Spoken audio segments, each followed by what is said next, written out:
જૂનાગઢમાં ભવનાથ વિસ્તારમાં બનશે નવો કંટ્રોલ રૂમ, જ્યાં કલેક્ટરે નવા કંટ્રોલ રૂમ માટે જગ્યા મંજૂર કરી છે।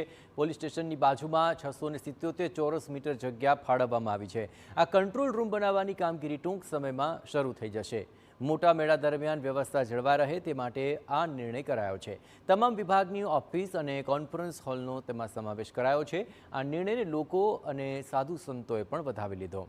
આપણે જણાવીએ કે જૂનાગઢની આ ભવનાથ તળેટીમાં વર્ષમાં 2 મોટા મેળાનું આયોજન થતું હોય છે, ત્યારે સુરક્ષા વ્યવસ્થા જળવાઈ રહે તે હેતુથી નવા કંટ્રોલ રૂમના નિર્માણ અંગે મંજૂરી આપવામાં આવી।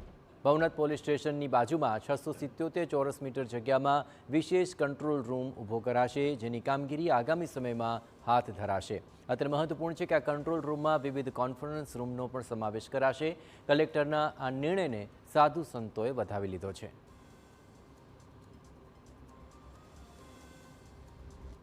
677 ચોરસ મીટર જગ્યા ફળવાયેલી છે। ભવનાથ પોલીસ સ્ટેશન જે હાલ છે એની બાજુમાં આ જગ્યા ફળવાયેલી છે, એટલે બધા જ વિવિધ ડિપાર્ટમેન્ટ તંત્રો એક જગ્યાએ રહીને જ કોઓર્ડિનેશન કરીને જ સારું આયોજન કરી શકશે અને લોકોને સારી સર્વિસ પ્રોવાઈડ કરી શકશે। ઘણા બધા પ્રશ્નો પણ ઉકેલ પણ રહે છે, તો ખૂબ જ સરાહનીય રીતે કલેક્ટરે નિર્ણય કર્યો કે 677 મીટર એવી કંઈ જમીન ભવનાથ તળેટીમાં કાર્યરત થઈ ત્યાં સરસ મજાનો કંટ્રોલ રૂમ થાય, ત્યાં બધા અધિકારીઓને બેસવાની ચેમ્બર હોય, દરેક પ્રશ્નોનું નિરાકરણ થાય અને ભવનાથ તળેટીમાં જે બધા પ્રશ્નો છે એનું નિરાકરણ થાય